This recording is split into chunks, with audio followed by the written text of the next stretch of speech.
Hello, I'm here with Moni. Moni is great energy healing specialist. She helps people from all around the world every day, and I'm also the living proof of her healing.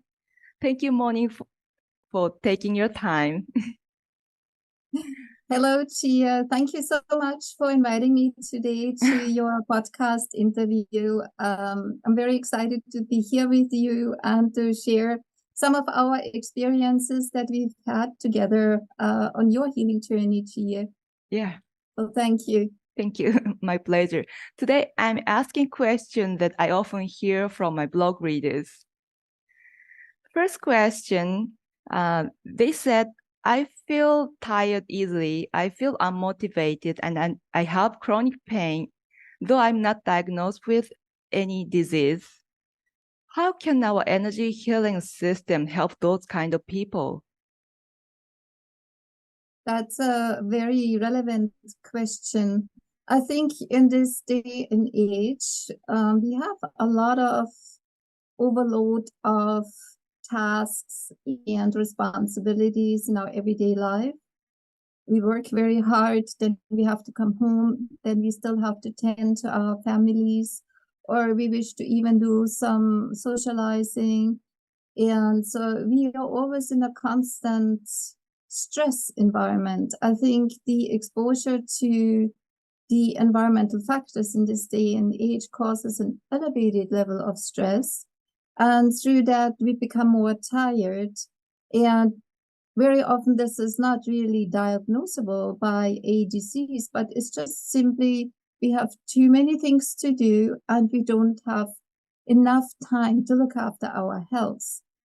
And I think one of the first and foremost tools that we can use to help us to overcome fatigue and tiredness is to learn about energy and to understand how we can improve our vitality through energy and what are the sources of energy. So if we go to very basic levels, for example, the first energy source that we have is, of course, food. We have to eat every day, and we have to make sure that we eat good food, good quality food. And through food, we get something that is called prana. Now, prana is the biovitality force that we can absorb through food, but also through water, through air, through the sunlight, and even from the earth. And other energy sources that are available would be from our environment. So, for example, if you are having an office job and you have to work on the 30th floor of in an office building, or even if you live in a high-rise building, you're very much elevated away from the earth's prana.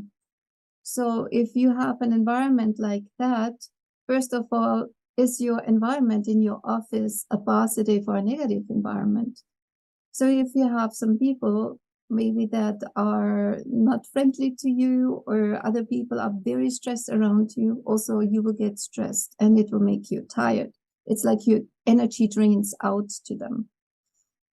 And then the second aspect is you are elevated away from the earth, so you do not absorb this earth energy into your feet, which from there it could support your body with earth prana. And did you know that earth prana is 5 times more powerful and denser than air prana? Now, breathing is very important, of course, as a source of energy. If you think about it, breathing is the most important one. So if you cannot eat food for a week or 2 weeks, you will feel weaker, but you will still be alive. And water is, of course, also a very important source. So if you don't drink for, say, 3 days or 4 days, you will have probably a severe headache, but you are still alive.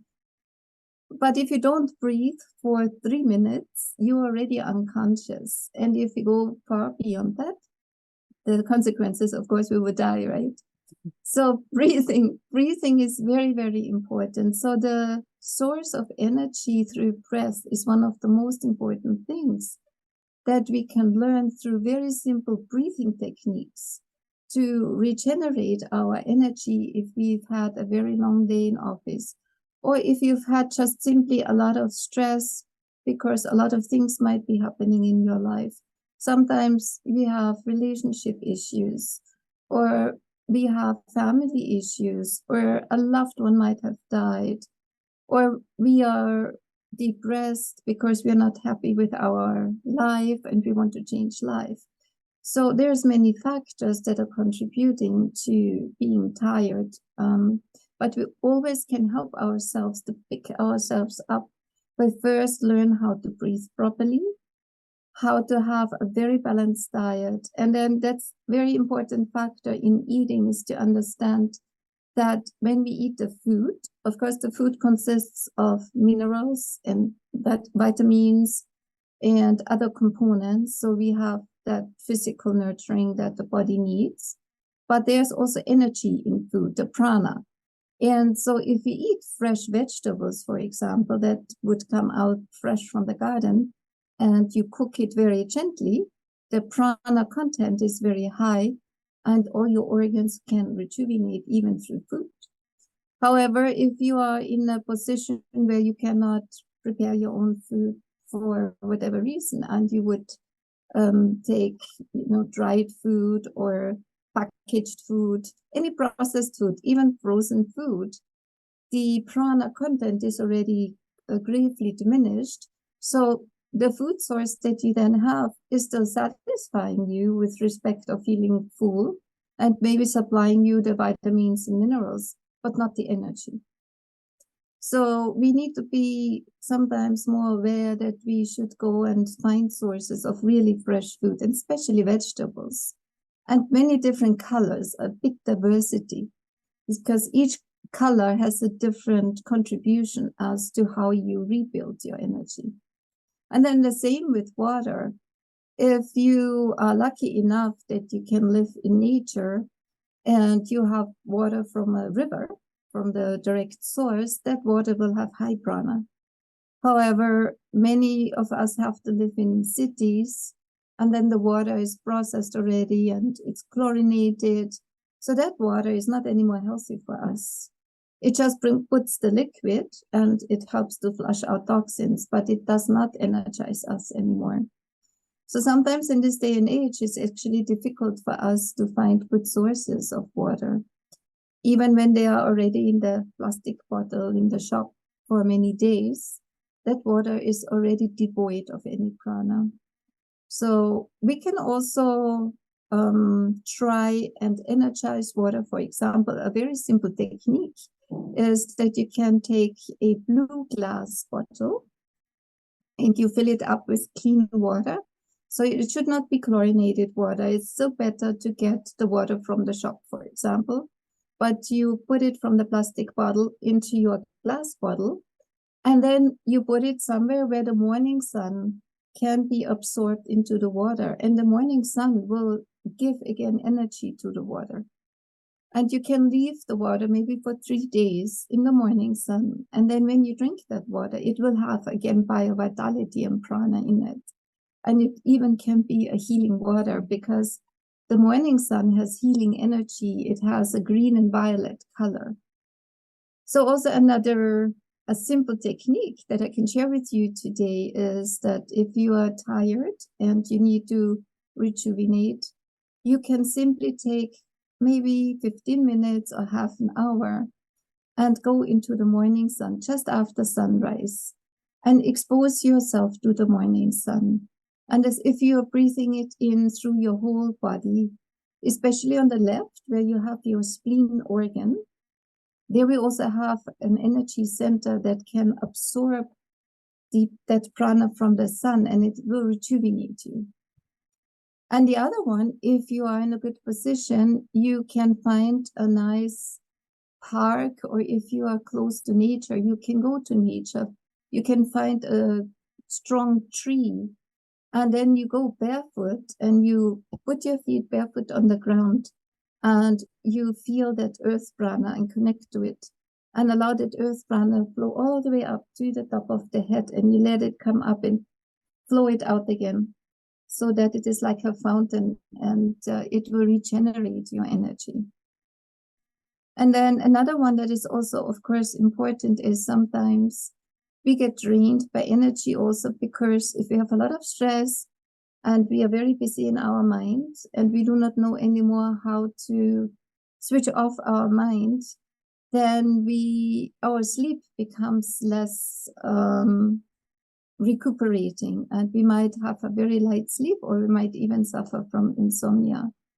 So again, in that way, we have to make sure that you regenerate your prana by exposing yourself to the sun, eating all the good food, drinking good water, connecting to the earth, and maybe learn some breathing techniques that will help to regenerate and to release out also your emotional and mental stress.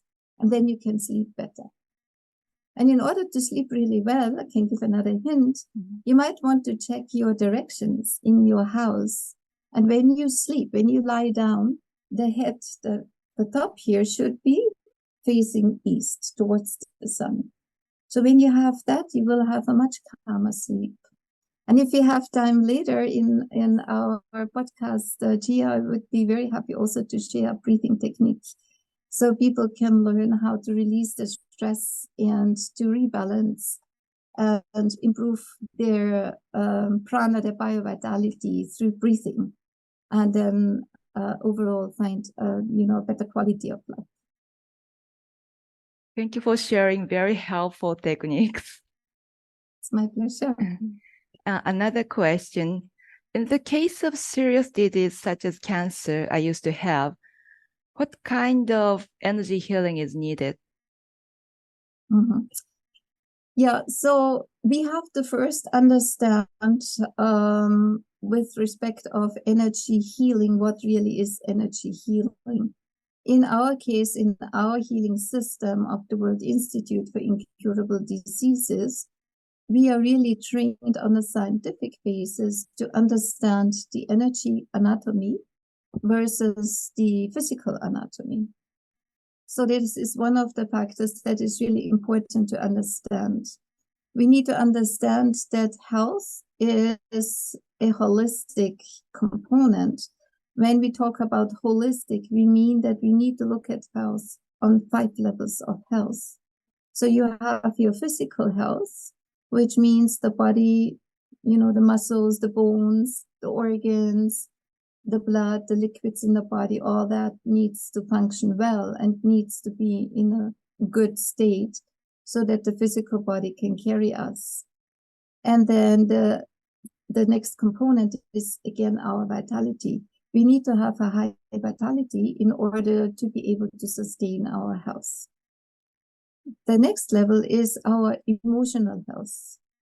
Many diseases, severe diseases like cancer, have the rooting in certain emotional imbalances.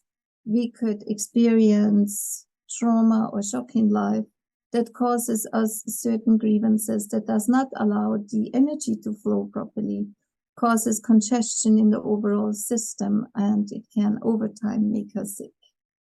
Then we also have mental health. Mental health is also important to see that we have a clear mind and that the positive thoughts are stronger than any negative thoughts that we have that would make us feel depressed or in any way make us feel low and deplete us of energy. And then we also have the spiritual health. In the spiritual health, in our system, we especially look with respect of how are we aligning to our virtues, to our values, to the principles that we have in life. And is our life aligned to that?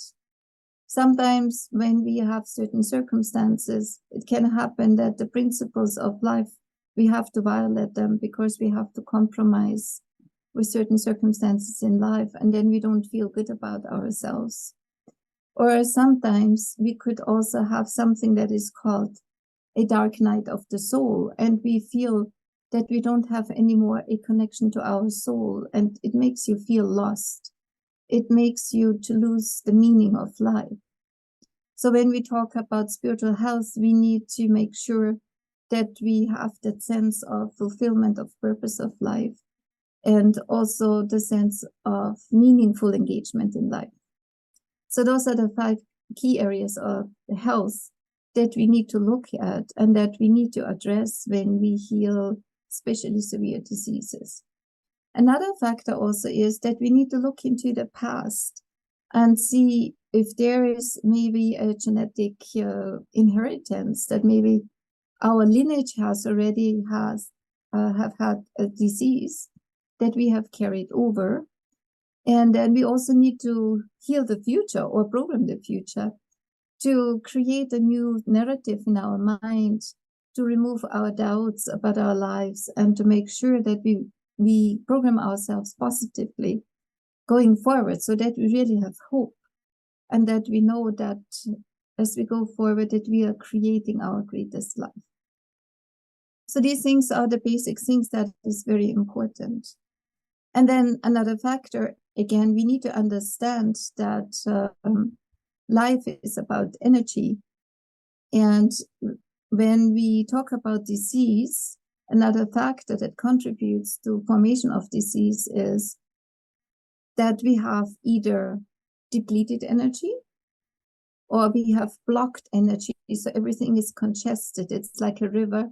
When the river does not flow anymore, then the river becomes stale and eventually the river actually dies and even the fish in the river will die. So you have to think about yourself also that you have this biovitality, that prana that runs in you, the vitality that you need. If there's no good metabolism, then the energy in your system becomes stale. You do not detoxify properly anymore. And then if you have too many toxins and pathogens and free radicals in the body can develop severe diseases. Another factor, sometimes it can happen, even you have too much energy again, and that energy is then not moving and not flowing. It can cause congestion, and that congestion of too much energy can feed certain negativities that you hold in the body from, the inheritance of the parents. Sometimes we have already written in our genes a certain possibility that is higher to develop certain diseases. So we need to understand all these factors. And then for us as healers, when we heal our clients, we have a very interactive healing session. So we teach life tools and techniques that you as the client can take with you. And even when you're not with the healer, you can still help yourself. We are teaching exercises that help to heal, revitalize, and detoxify. We teach breathing techniques that help to balance your emotions and to clear your mind, to connect you back with your soul so you have that inner feeling of life purpose and makes you sleep better.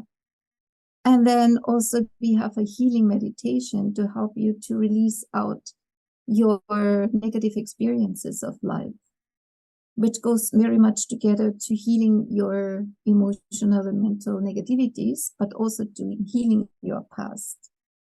So when you look at disease, when you look, for example, at cancer, the cancer does not develop just overnight. Any disease that we have today, any weakness, any problem is a sum total of something that came from the past, that we did not do in the right way, or something that had happened to us. Now, in our system, we sometimes talk about karma, and some of you might understand the word karma. So the action in the past will have a consequence in the present, or we also can call it the law of cause and effect. So every action has a consequence. So when we look at our lives, then we do many good things, but sometimes we also fail to do good things. We eat junk food. We can get angry. We can be sad. We can have a negative thought about another person if they have hurt us, right? So we can do a lot of these things. So we need to really understand all these components and then release it out. We need to release out. And also we need to forgive. We need to know how to let go from the heart any pent up emotions, inner hurts and inner pains. Because if somebody has hurt us and we don't know how to forgive, it actually affects our heart, here in the center of the chest. And that affects, in consequence, our thymus gland. The thymus gland is right here in the center of the chest. And the thymus gland is, of course, the boss of the immune system. So when you have emotional or mental compromises, when you got hurt, or when you hold resentments, then there is not a good flow of energy, and the thymus gland does not anymore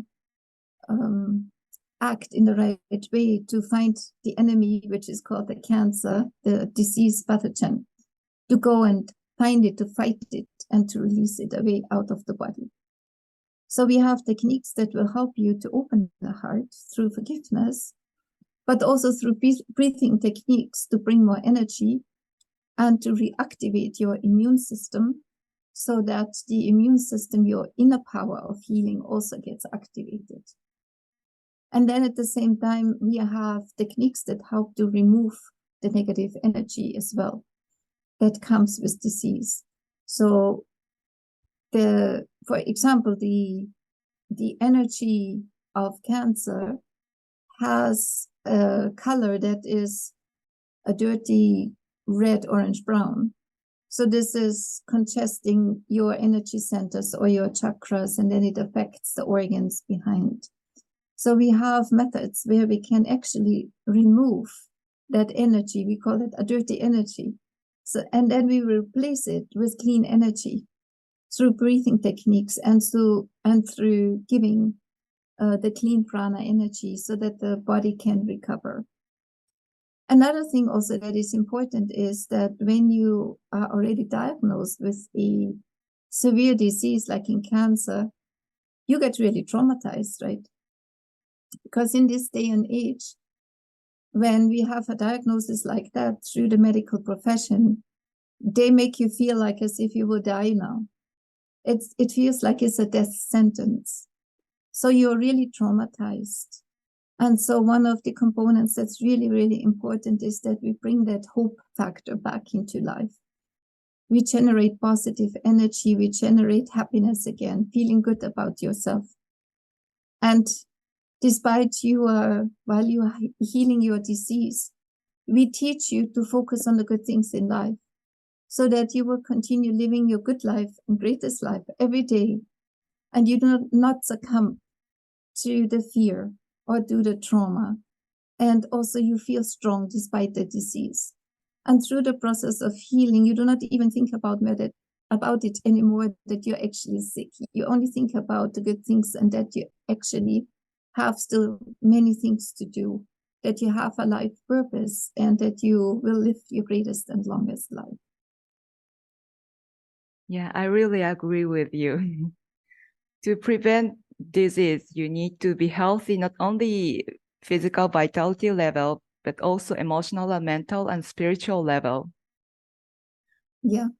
And I think, Chie, in our healing journey together, you have learned a lot of not only the tools, but also, I would say, the life philosophy behind it, and looking at life as a path of experiences, and not only a black and white of, oh, I have a diagnosis and I take a pill and then hopefully it will work. But life is an experience. Life is a moving target. Life is about learning life's lessons and its wisdom. And through that also we achieve healing. So I'm very blessed and happy to see you. Maybe I have good karma in my past life. I think you have a lot of good karma, Chie. And I think what is really amazing to me also is that you have taken the initial weakness of having been diagnosed with breast cancer. You turned your life around 100%. Not only did you heal, but you took the weakness to the strength, and you certified yourself to become yourself a healer and specialist, and a trainer and specialist to help people to heal and overcome diseases. So that is also amazing to me. And that shows to me that, there's always another step in life, and there's always hope in life.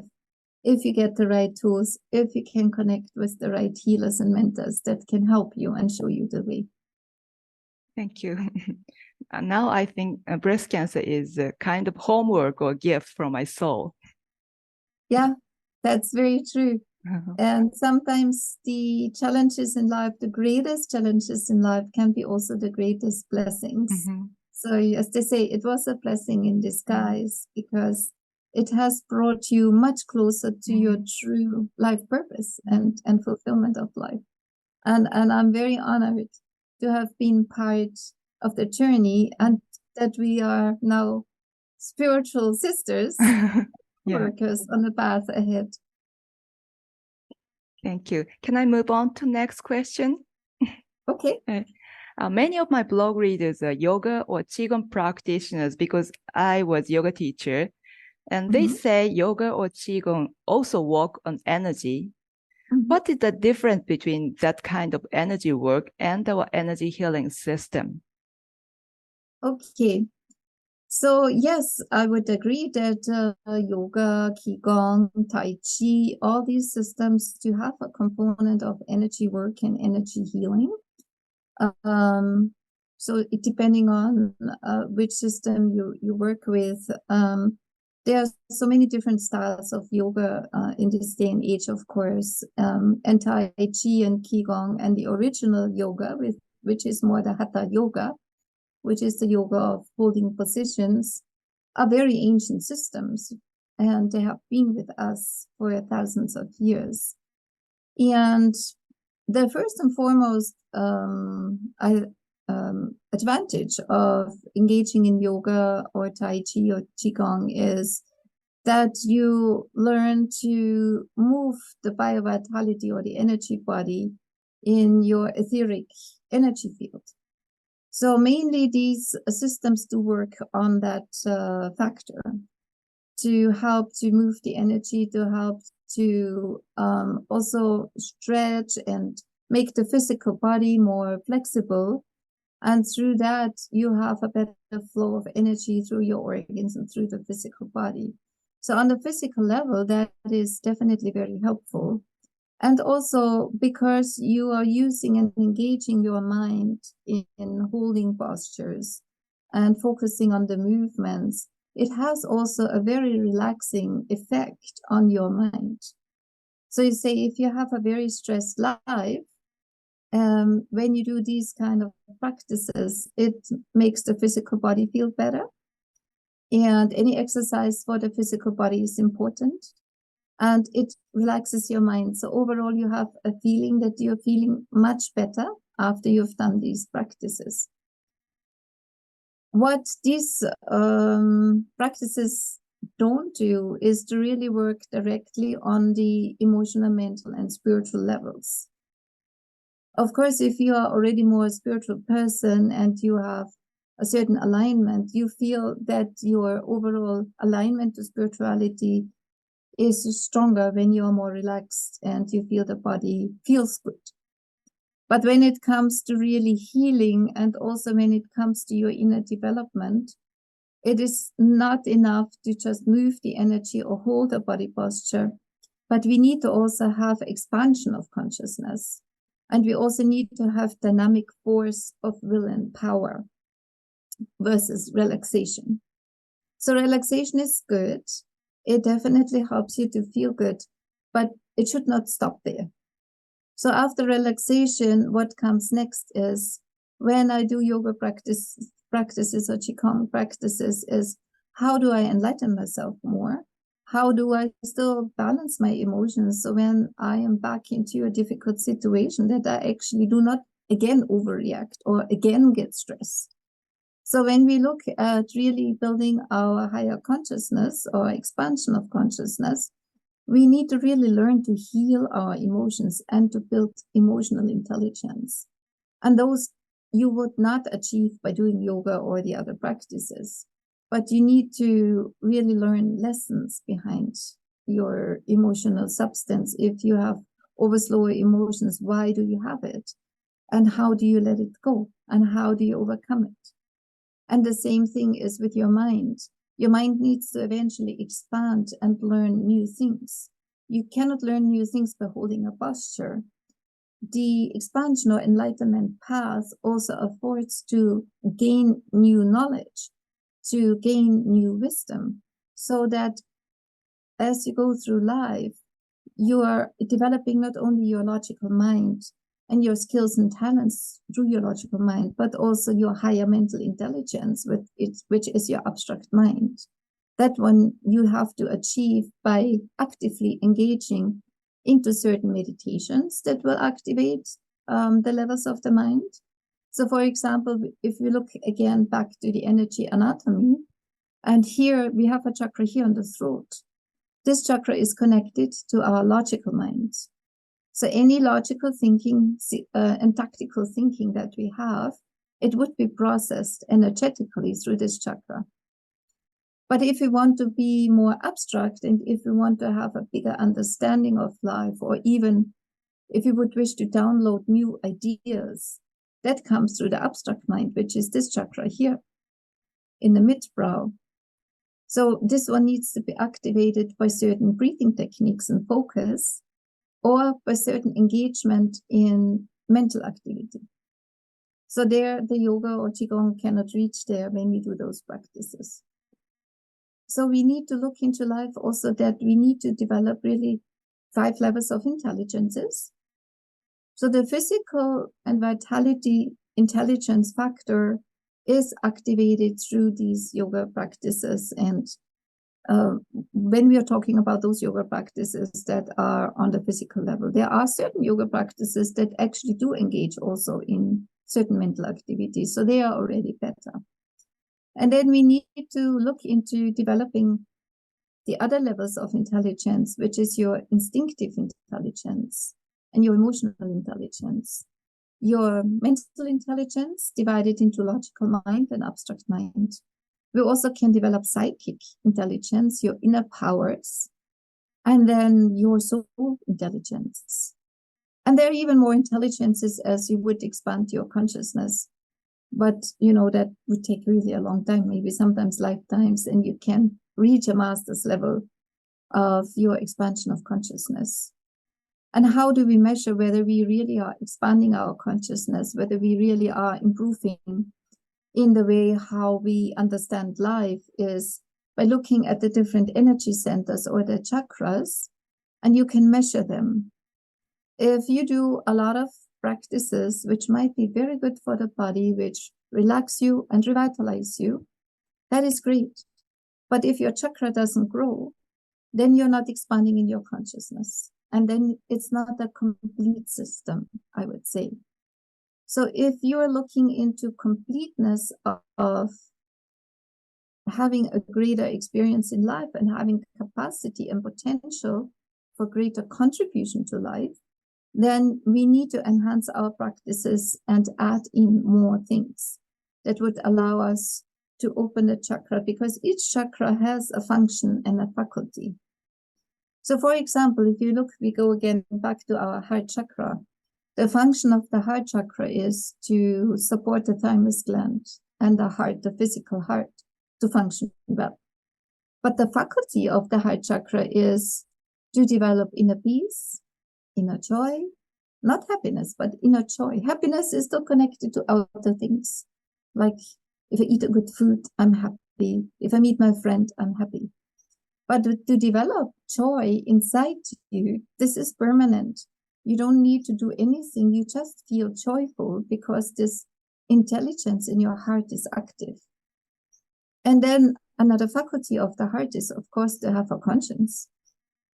Right? Sometimes people don't have a conscience. They just do anything. They hurt people.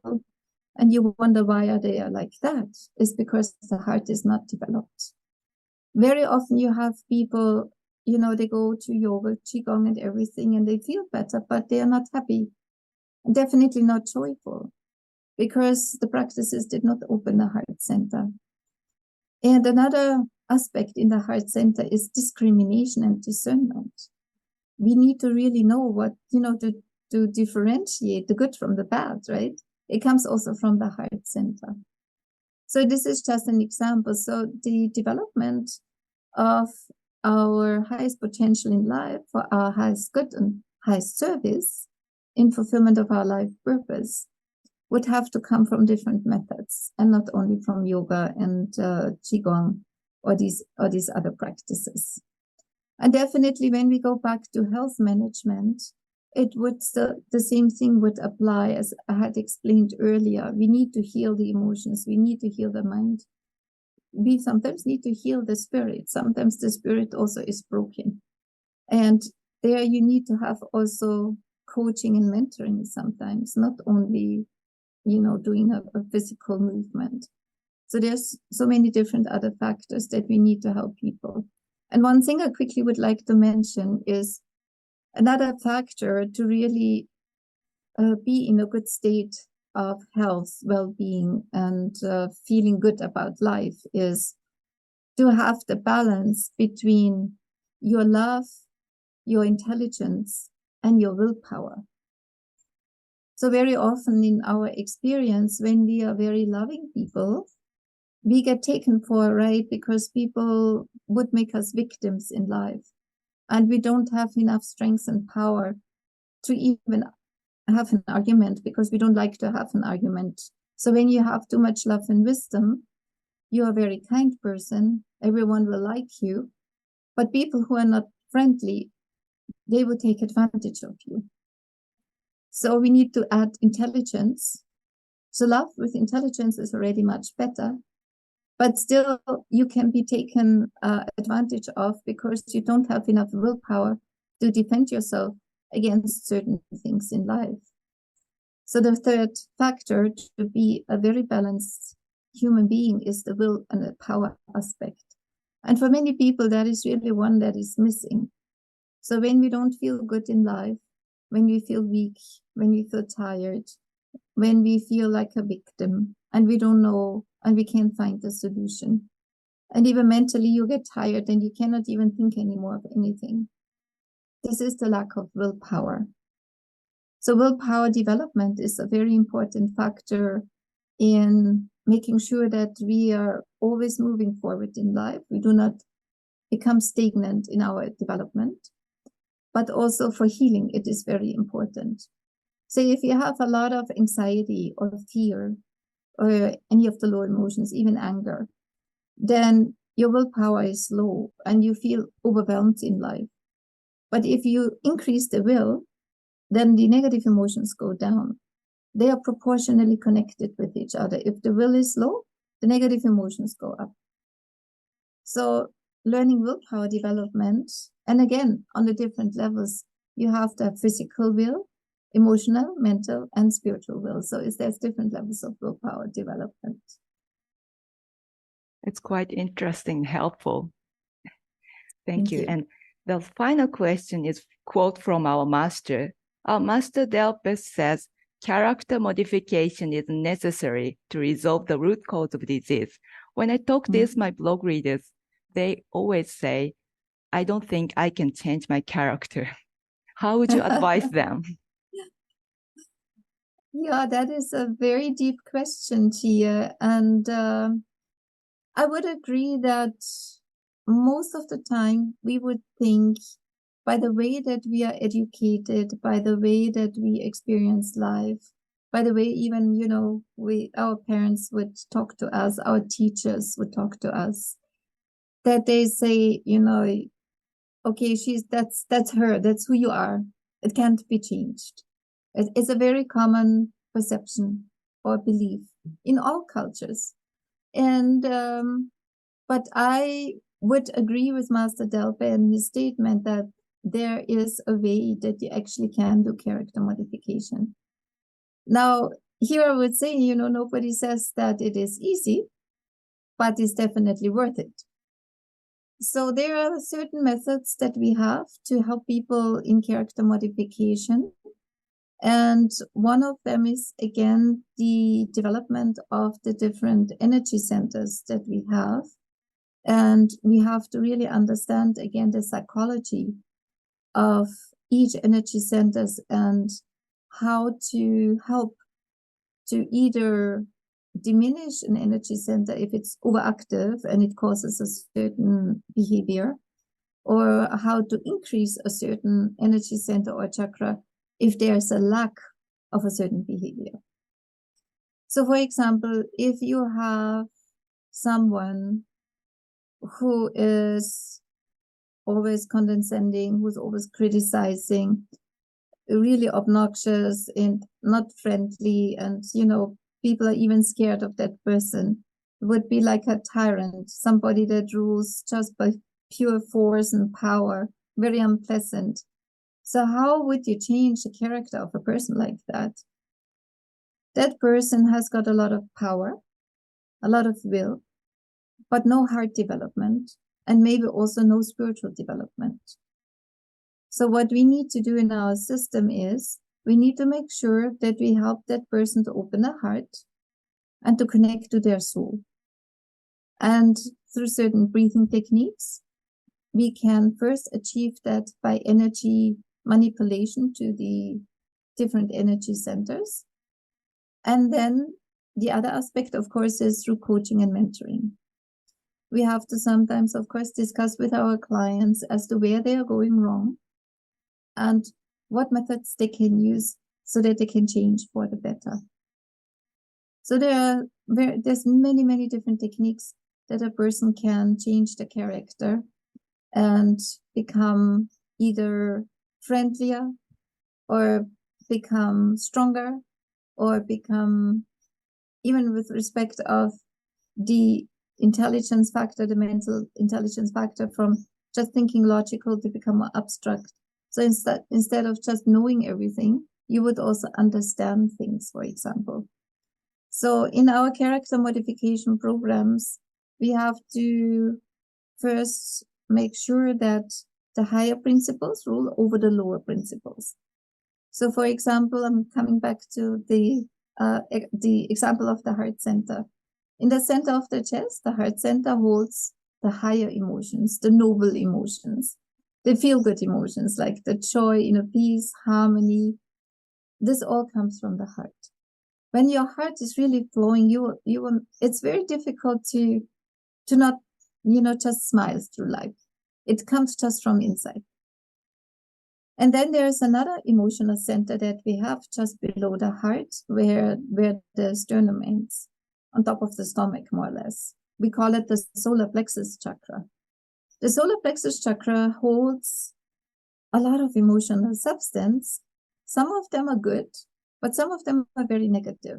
So if you have a lot of negative emotions, like if you have envy, jealousy, anger, anxiety, fear, all these emotions, they sit in this solar plexus chakra.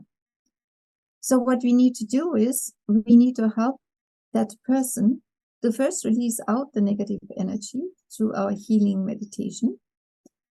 And then we need to help to open the heart so that the positive emotions become stronger. So the heart energy center, the heart chakra, needs to become bigger.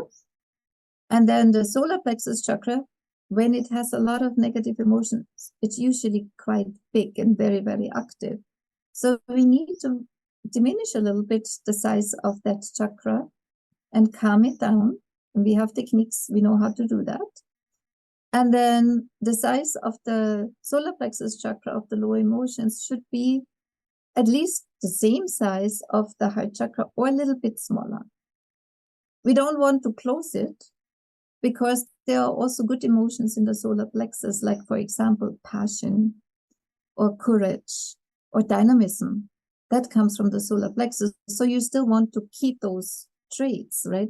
But all the other negative emotions, they really do not help us in life. They do not allow us to build good relationships.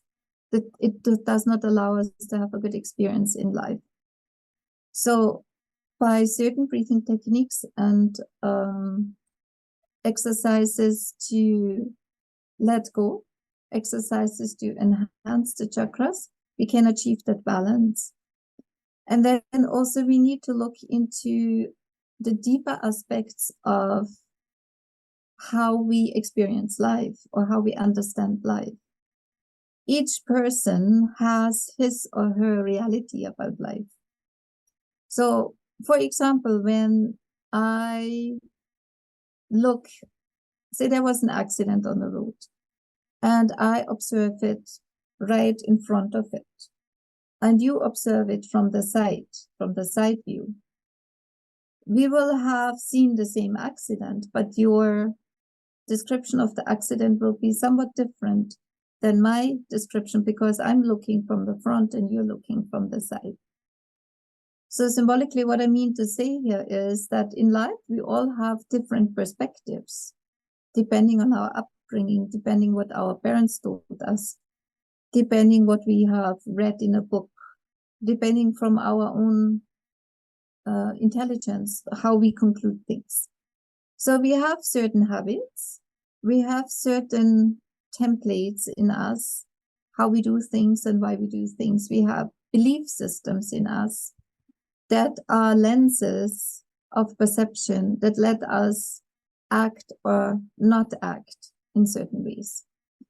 And these belief systems might be good, maybe at some stage in our lives, but as we progress, as we become wiser, as we become older, as we realize that we have to expand our consciousness, certain of these belief systems either need to be, discarded, we need to let it go, or we need to change it.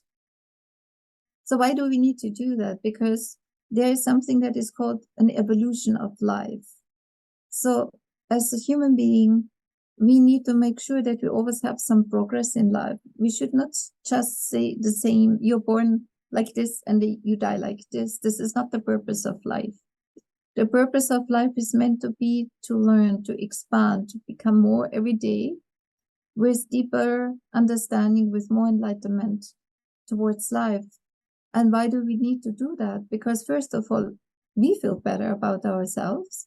We fulfill our life purpose. And through that process, we also help others to live a greater and better life. So overall, we are creating a better humanity if we have that progress of enlightenment in our life. And so we sometimes need to sit back and think about our beliefs and try to understand that, okay, that belief came from my upbringing because my mother always told me about something. But now you are already 30 years old. You don't have to be in the belief of your mother anymore. You can create your own beliefs by your current situation. So sometimes you need to change in order to progress forward. It's a little bit like even positive beliefs, even if they are positive. Obviously, if you have negative beliefs and you always saying in your mind, life is bad and I don't like it, and you're always complaining, that's not a good habit. Those are more habits. So you need to learn to let go of those habits so you feel better.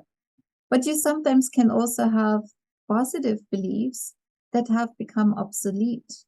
And that is a little bit like when you look, for example, you have a computer from 1992, a long time ago, and you switch on that computer, it will still work. There's nothing wrong with the computer. But if you take that computer into the digital world, the evolution of the computer has become digital. That computer from 1990, whatever, in this current digital technology that we have, it will not work anymore. Even the computer is a good computer. So there's also an evolutionary process in life, within us, without us, that brings evolution, that we become from an analog to a digital. So that's really the purpose of life. So that aspect of character modification with respect to our belief system and with respect of our training from before, from the past, is also something that we need to look into. And that is something more by developing the abstract mind and more the soul connection to overcome the old beliefs with new beliefs. Because ultimately you are incarnated from the soul, and the soul is the one that gives you the truth of your life. So many belief systems that we have that are sometimes also formed by our emotions and the thoughts that we have, they are different realities of life, but not the truth. The truth is something different. The truth is a very high perspective of many facets of possibilities that you would have to accumulate together from your reality, from another reality, from the life circumstances, from teachings, from life experience. So many facets have to come together, and that will eventually form a higher truth. So when we talk about character modification, these are the components that we would take into consideration. And through our techniques, we help people to really to be able to change their perspectives in life and to open up more their heart, to have a stronger connection to their soul. That by itself already helps to change character and to become a greater version or a better version of yourself than you were today. Thank you very much, Moni. It's very helpful and informative.